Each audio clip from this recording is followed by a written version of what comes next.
Well, Chesterfield are 24th out of 24. What would you say complacency would be the greatest threat against the bottom of the table? No, that won't happen because I've already been to see Chesterfield. We saw them last night as well. My scout was up there and he's in the office this morning. So any sort of thought of that from our side of it is absolutely eradicated now. They've just drawn their last away game at Lake Norrin and won their last game last night against Oldham Athletic, which is no mean feat anyway. So, as you well know, in English football, anybody can beat anybody on one given day, and we've got to make sure, as I said, that we replicate the form we showed last Saturday. And if we do that, we have our best chance of winning the game, because they'll come and play pretty well. So they've been buoyed by some new signings as well.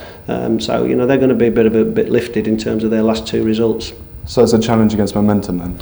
It absolutely is, yeah. We've got to keep picking up. We tried to pick up the second half. It was a little bit more even last Saturday, and that allowed Scunthorpe to keep the draw, I suppose, rather than us go and win the game. But if we can pick our game up quickly on Saturday and go and take the game to Chesterfield, then we've got a chance of winning it. And that's what we've got to do. We play good football when we're going forward, and we've got to keep doing that. Get him out there. We saw against Scunthorpe. I mean, as you say, Colchester played some great football. I mean, especially first half, we saw they dominated the game. Scunthorpe didn't get a look in, but it was just that flair. Do you reckon with this new signing, Gavin Massey, might just bring a little bit of flair that we need just to get that extra goal? Yeah, well, he puts that extra, pressure's not the word, but he puts that extra onus on the strikers to play well and the front players to be good, and he's got good pace about him as well. He's scored in this league. He's had 16 matches at this level as well just recently, so he's right up to speed with the level of football and the pace of this division. So he's a good acquisition for us, but until I know about Coyote and everything else about the side, we'll see whether he starts or what we do with him. Good to catch up with John Wood. We talked about momentum going into this Chesterfield match, didn't we? Yeah, well, Ollie Dry is out still with his injury, but we've got new signing Gavin Massey in the squad. Hopefully we'll see some good things from him, Chris. Yeah. John Wood said fresh face. Let's see how it goes. Up the U's. Chesterfield took an early lead against the run of play with a header from Jack Lester.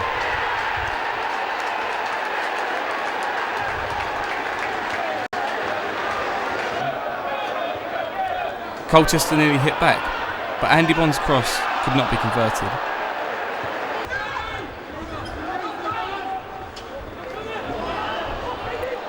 Just after the half-hour mark, an interception by Carl Dugwood was followed by a great finish from Stephen Gillespie for his second goal in his many games.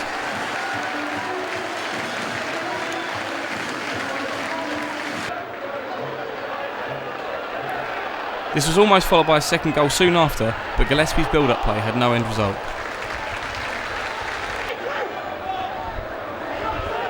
Yet again, Colchester were unlucky in front of goal as Ian Henderson's cross was followed by some great defensive play by Chesterfield. On the brink of half-time, Chesterfield showed their strength in set pieces when Josh Thompson headed loan signing Liam Ridgewell's cross. The second half saw Colchester's new loan signing Gavin Massey make his debut, showing some great promise in front of goal.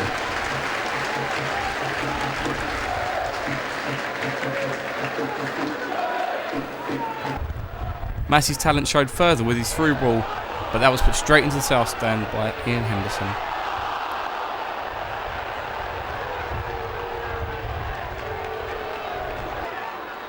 Full time, Chesterfield win their first league game since September. Colchester United 1, Chesterfield 2. Thanks for watching. We'll close with some words from John Wood.